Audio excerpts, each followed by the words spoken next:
நீங்க வால்மீகியின் ராமாயணத்தை படிச்சிருக்கீங்களா? நீங்கள் படிக்காவிட்டாலும் கூட கதையை நிச்சயம் தெரிஞ்சிருப்பீங்க. ராமர் தனது மனைவி சீதை மற்றும் இளையவன் லக்ஷ்மணனுடன் 14 ஆண்டுகள் காட்டில் வனவாசம் செல்கிறார். அப்பொழுது அங்கு அரக்கர் தலைவன் ராவணன் சீதையை கடத்துகிறான். பதிலுக்கு ராமர் தனது அமைதி தூதர்களான அங்கதன் மற்றும் அனுமானை அனுப்பி சீதையை விடுவிக்குமாறு ராவணனிடம் கேட்கிறார். ராவணன் மறுக்கும்போது போர் நடந்தது. இறுதியில் நன்மை தீமையை வென்றது. அப்போரில் ராவணன் தோற்கடிக்கப்படுகிறான். இதை நினைவு கொள்வதற்காக தான் நாம் ஒவ்வொரு ஆண்டும் நன்மையின் வெற்றியை தீமைக்கு எதிராக இதை கொண்டாடுகிறோம். நீதியின் வெற்றியை அநீதிக்கு எதிராக என்றும் சொல்லலாம். இது ஒரு எளிய கதை போல் தோன்றவில்லையா? ஆனால் இந்த கதை அவ்வளவு எளிதானதாக இருக்காது. ராவணன் இந்து புராணங்களில் முக்கியமான பாத்திரமாக இருக்கிறார். ராமாயணத்தில் அவர் வலிமை மிக்க அரக்கர் அரசனாகவும் இலங்கையின் ஆட்சியாளராகவும் குறிப்பிடப்படுகிறார்.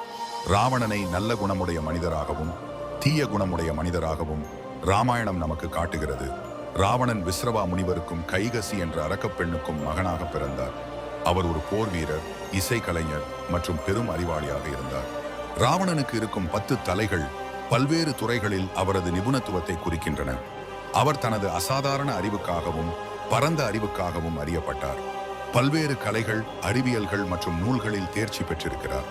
ராவணன் எழுதியதாக நம்பப்படும் சில நூல்களில் ஒன்று ராவண சம்ஹிதை.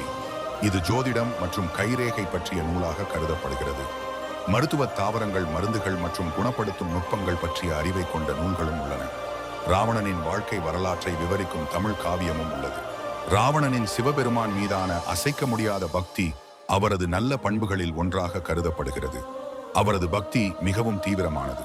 போர்களிலும் சந்திப்புகளிலும் ராவணன் மிகுந்த தைரியத்தையும் அச்சமின்மையையும் வெளிப்படுத்தினார்.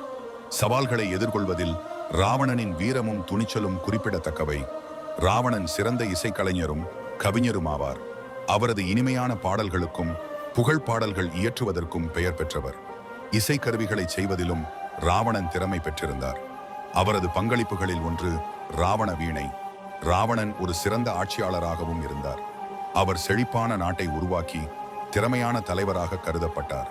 அவரது ஆட்சியின் கீழ் இலங்கை நன்கு ஒழுங்கமைக்கப்பட்ட செழிப்பான நகரமாக விவரிக்கப்பட்டது. விஷ்ணுவின் 7வது அவதாரமான ராமருடனான மோதல் ராமாயணத்தின் மைய கதையாகும். போர்க்களத்தில் தனது கடைசி தருணங்களில் ராவணன் இலக்குவனுக்கு குருவாக மாறி 3 அறிவுரைகளை வழங்கினார். முதலாவது, சுபஸ்ய சீக்கிரம். 2வது, பிரத்யோகியை இகழாதே. 3வது, உன் வாழ்க்கையின் முக்கியமான ரகசியங்களை யாருக்கும் முன் வெளிப்படுத்தாதே என்பவையாகும். ராவணனின் வாழ்க்கை மற்றும் பாத்திரம் பல்வேறு பரிமாணங்களை கொண்டது. அவர் ஒரு சிக்கலான பாத்திரமாக வலிமை, அறிவு, கலை ஆர்வம் ஆகியவற்றின் கலவையாக சித்தரிக்கப்படுகிறார்.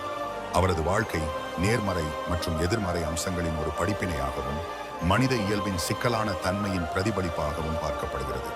உங்களின் பார்வை கோணத்திலிருந்து நீங்கள் ராவணனை எப்படி பார்க்கிறீர்கள் என்று கமெண்ட் பண்ணுங்க மறக்காம.